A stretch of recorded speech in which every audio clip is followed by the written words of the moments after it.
a some This meeting is being recorded. Okay. This is a more serious topic than we normally talk about. And normally this would be done in person where we could break out in groups and really discuss the information. But I will try to give you the best of me. I will give you the best of me this morning. So let's talk about mental health awareness in the workplace. When you look at this picture on the screen, can you pick out which person is experiencing a mental health issue by looking at them? No, you probably can't. So that's the challenge that we have is that we don't know who in the workplace is experiencing a challenge right now when it comes to our mental awareness. Okay. As usual, this program is being brought to you through the Employee Assistance Program.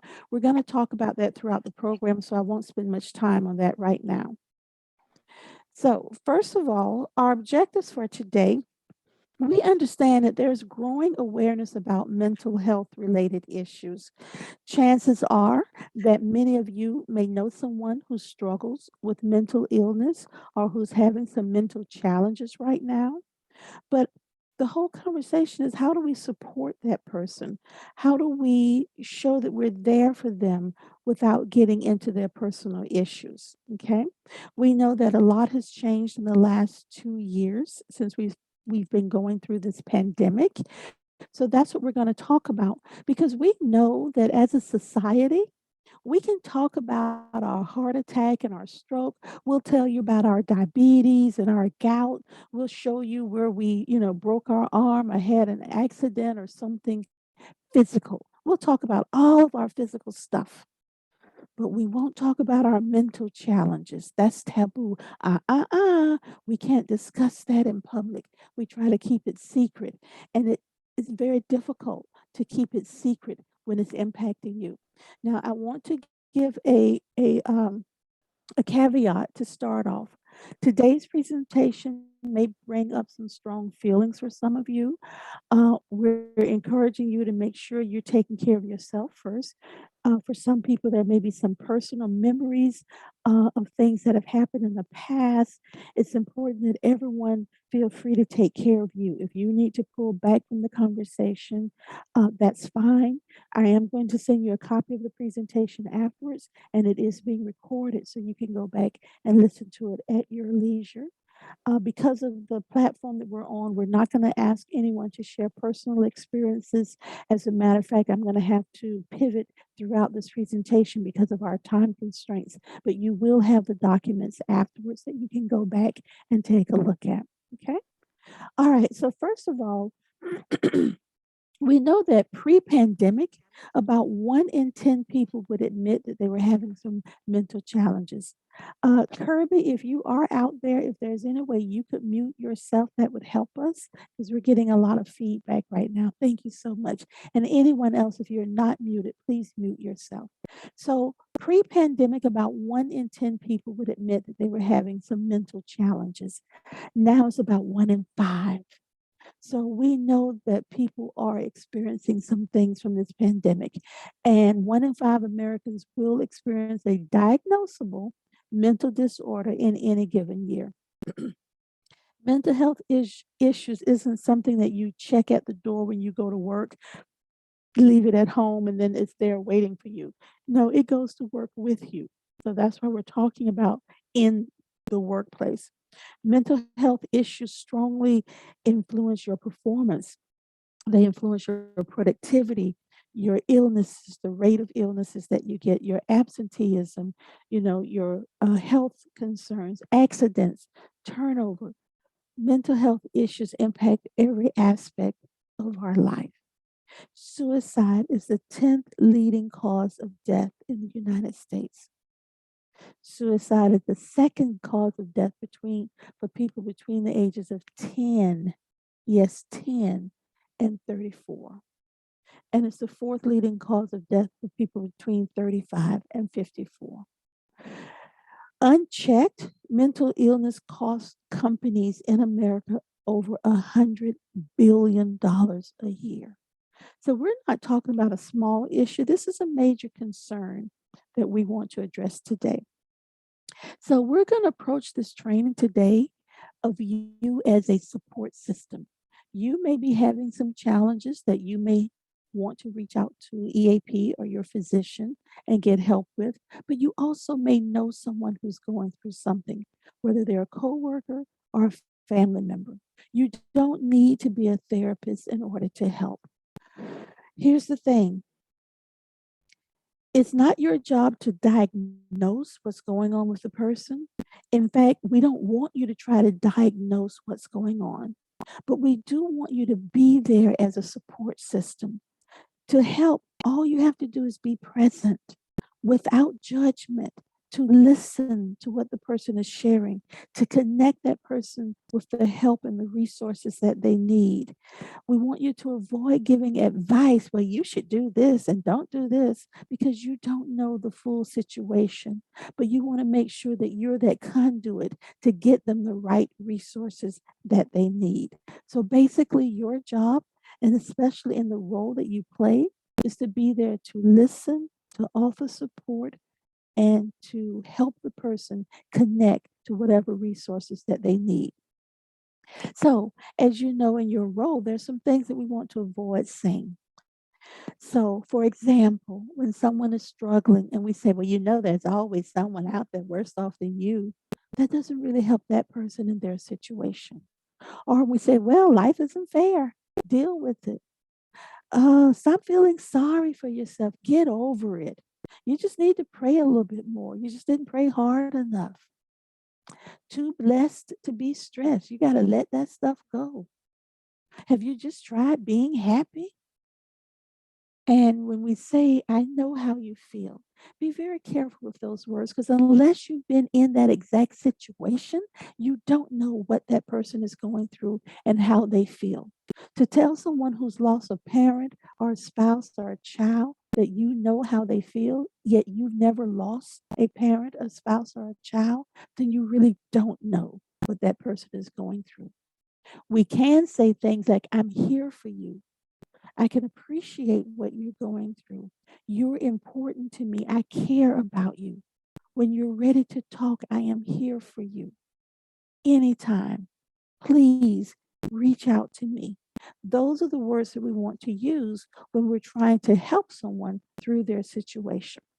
Now, if we were in person, we would break out into groups and we would read these scenarios and we'll talk about what we should do.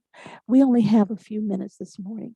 So I'm going to go through the four scenarios. I would encourage you to do this on a different time frame with a group of people where you can talk about what's going on in that situation and what's the best way to deal with it. So all we can do today is share this information with you quickly. Okay. So scenario number one, you work with Sally, an employee who has been with your organization for the past 2 years. And Sally has always been a very good worker. But recently, Sally has been showing up to work late. She's missing assignments. She was even caught sleeping at her desk. Her clothes are often messy, and she's lost a lot of weight, and she's not trying to lose weight. Many times, Sally has been found at her desk or in the bathroom crying or staring off into space. And other folks, the rumor mill has told you that Sally is having some relationship issues. So here are the questions for you. What's going on with Sally? Do you really know? What assumptions do people normally make? Oh, she's in an abusive relationship. Something's going on at home. She's probably being physically, mentally, or emotionally abused. She may be on drugs. See, we're so quick to jump to conclusions without finding out the right information. Even though we don't have time today to go through it, here's what you want to think about. If you don't know what's going on, don't diagnose and don't make assumptions. However, you can still be there for Sally by offering her support, by helping her understand.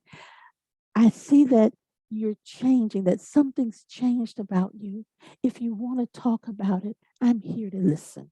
That's how we offer support. Or asking the person, have you talked to your supervisor, your clergy, or EAP about what you're going through? I'm not trying to get in your business, but I want to help you if I can. So we phrase it differently. So we're letting Sally know that we're there for her if she needs us and when she needs us. Okay. If you're in a supervisory position and Sally's change in behavior is now impacting her performance, then you want to approach that from a different perspective because you can strongly encourage. You can't mandate that someone attend EAP, but you can set up the appointments for them as a supervisor and encourage them to attend and even do follow up. So again, we want to look at what's going on. We want to be objective of what we can actually see, smell, taste, touch. You know, our objective have to do with our senses, but we don't want to be subjective and decide what's going on for Sally. Okay. Let's look at another scenario. Joe is a combat veteran who recently joined your team. He's a great worker and everyone really likes Joe. And Joe was working in his cubicle when you walked up, tapped him on the shoulder to get his attention. Joe responded by jumping out of his chair. He grabbed the stapler and he was holding it up like he was going to hit you with it. You felt like Joe looked right through you for several seconds before he recognized you and put the stapler down. Again, if we were together, we would talk about what's going on in this scenario. Well, Joe may be suffering from PTSD. He may be having flashbacks from his combat situation. We don't know that. But we do know, number one, I would recommend you don't touch people because you don't know what that sets off. So, from an HR perspective, you can get someone's attention, but be very careful about touching someone or putting your hands on them because things can happen. Okay. Someone else's mic is open. So, I'm hearing a lot of feedback. Okay. So, in Joe's situation, how can we offer him support? By trying to figure out what's going on and letting Joe know that, hey, you're safe now. You're in a different environment. What can we do to help you get through this? Do you need to talk to someone? How can I support you? Always the same scenario. Number three, lately your workplace has been very stressful. All of our jobs are. There's a big proposal coming up. Everybody's been working hard. People are working overtime. Laurie just returned to work from maternity leave. She often talks about the fact I can't do it all by myself. She says she's worried that something may happen to her baby while she's at work. She doesn't want to be away from home. She's afraid though that she might get fired. She complains that her stomach is upset, her heart is palpitating. She's constantly worried about something bad that might happen. This is a real situation. Now, again, the person may be suffering with postpartum depression.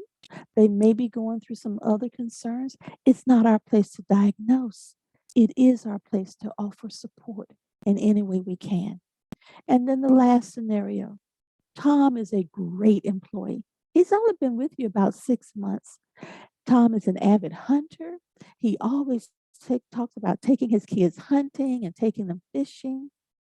You've heard that Tom's ex wife is moving out of state with the children. Tom says she's trying to make sure he doesn't see his kids anymore. He's been depressed. He's saying things like, if I don't get to be a dad, what's the point of living? Now you're walking by his desk and you see Tom packing up his family pictures and his personal items, and he tell you, I'm just wrapping up some loose ends. So again, what's going on in that situation? Tom may be in a depression. He's an avid hunter, which means he has access to weapons. He feels that his children are being taken away from him, and he could harm himself or others. But we're not going to diagnose, but we're going to get Tom the help that he needs. When someone is in that type of situation, it is more urgent that we do something to help that person through that situation. Daily, we read about murder suicides where the person wants to take other people with them when they feel they have nothing else to live for. So let's talk about suicide. When you're worried about someone hurting themselves or hurting others, the role that Tom was in is very difficult. So it's important that we're willing to talk about suicide and talk about how you can help. Yes, we want to encourage you to openly have those tough conversations. If you feel that someone is going to harm themselves or harm someone else, you need to have a conversation. And it's a difficult conversation. The number one issue with suicide is keeping that person safe and keeping other people safe. It might be tempting to say, oh, Tom, go home, get some rest, think about. But sometimes sending that person away is not the right answer. Sometimes you need to keep them close so that you can monitor their behavior. If someone tells you that they're thinking about suicide, don't leave them alone. We have a workplace violence policy. That policy is not just to cover people who can commit acts of violence against others, but people who commit acts of violence against themselves. So you want to make sure that we're doing everything to get that person connected with human resources, with EAP, with OPS, with the police that you have on property or anyone else so that we can make sure that person gets the help that they need. You see on the screen there, you have the suicide hotline number. Keep that handy because you never know when you need to help someone.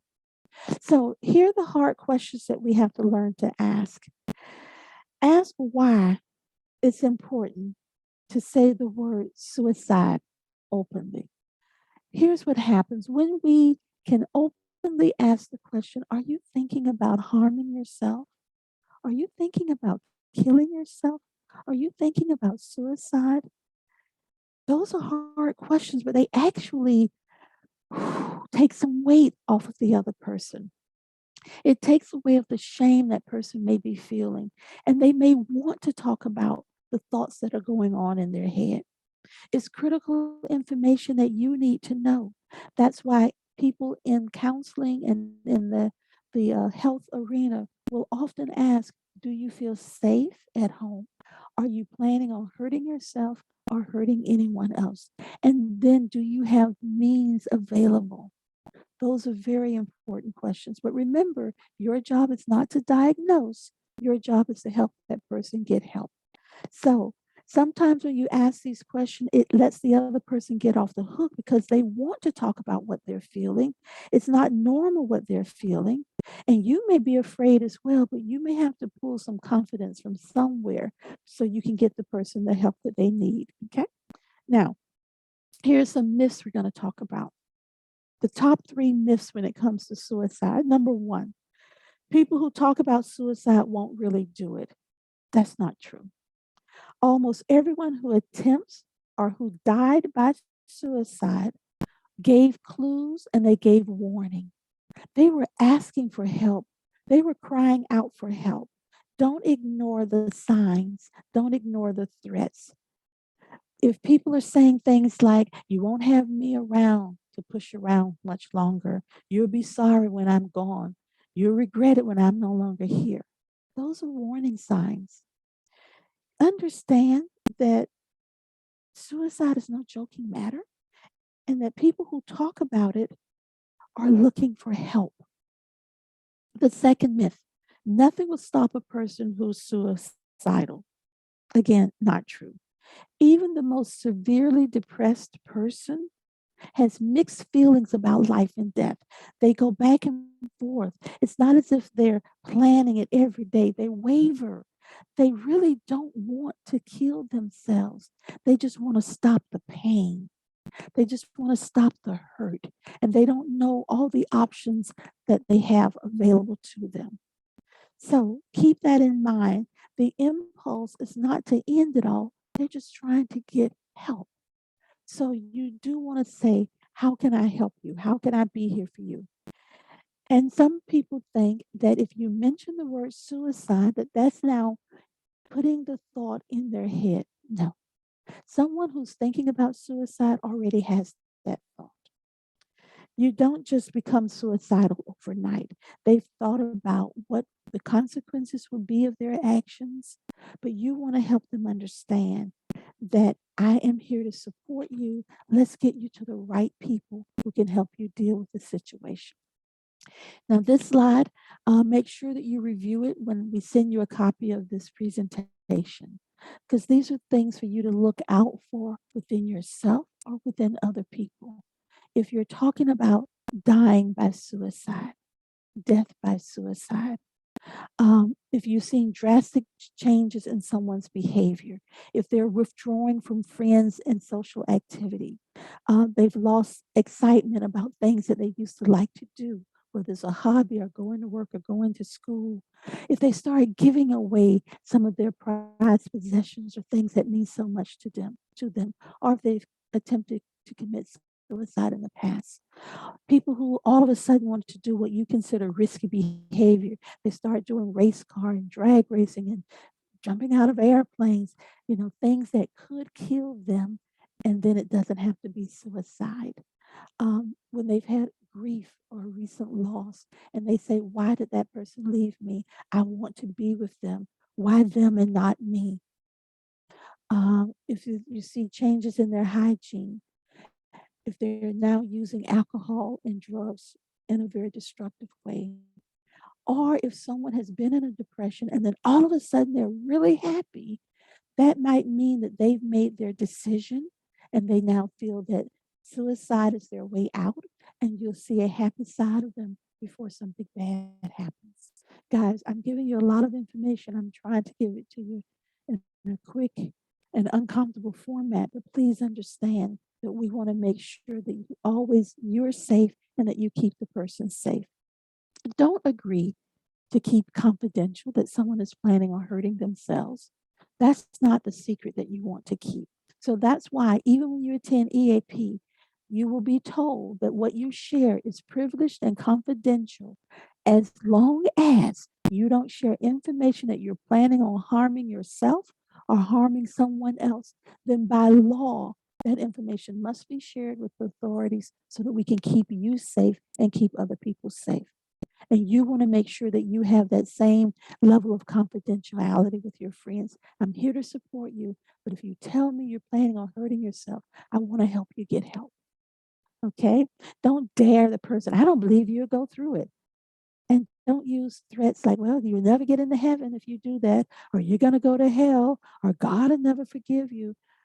Those things aren't helping that person in that situation. So, in order to help, call 911 if the person is in immediate danger, or get them to the right resources that they need. Okay. EAP is what we call management consultants. They're highly trained, they're educated, they have master's levels degree. They've dealt with these situations before, crisis and threats of violence and suicide and trauma, and they're available to you 24/7. Other resources you have is in everything from 911, 311, 211, suicide prevention hotlines, your physician, your clergy, your doctor. Get the person connected. And then you want to make sure that you're providing ongoing support. Ongoing support means being there for the person, listening. Now, listening is very important because we listen with our whole body. Hearing is just a vibration in our ear. But listening is when we can hear the words, understand the words that were said, but also understand the words that were not said. When we can read between the lines of what the person is saying. Listening also involves using your eyes, where you can look at that person's body language to make sure it's congruent with their words. And listening involves your heart, where you can empathize, you can put yourself in that person's position. No, you may not have been there exactly, but you can appreciate what they're going through and you're there for them. Let the person know that we understand it's not easy, it's difficult right now. You want to set aside your own judgments and you want to be present with that person. Sometimes it means just sitting there quietly with them. Sometimes it means helping them find the hope, the strength that they need. And please remember, asking for help is not a sign of weakness, it's not a character flaw. Asking for help is a sign of strength because it takes a strong person to admit that they need help. That's your role, to be there for that other person. And if you know someone in your family or your household who's struggling with a specific situation, whether it's domestic violence, PTSD, a health concern, schizophrenia, bipolar, whatever. Educate yourself, learn more about what they're going through so that you can be there to support them. And if you're the one struggling right now, please remember that you do not have to go through this alone. And you have to take care of you. If you are the caregiver for someone who's going through something, it's very heavy. It's hard being a caregiver, whether you're dealing with an elderly parent or an incapacitated child or a spouse. It's hard and it weighs on you mentally, emotionally, and physically. So you have to make sure that you take time for you. Talk about what you're feeling. Sometimes you get frustrated that you have to spend all this time taking care of someone else. It doesn't mean you don't love the person, it's just that you're tired. So you need to take care of you as well. Get support. Make sure your family's there for you or other agencies are there. Figure out a way to trade off and have some time alone away from that situation. Put them in adult daycare, have someone come in and sit with them, have someone to relieve you so that you can get a break. And then be realistic about what you can and cannot do. Take that S off your chest. You're not superwoman. In this day and age, many of us are in what we call the sandwich generation. We have our aging parents on one hand, and we're raising our children on the other hand, and we're being squeezed in the middle, and we're trying to do it all. And you can't do it all without support yourself. So make sure that you're taking care of you.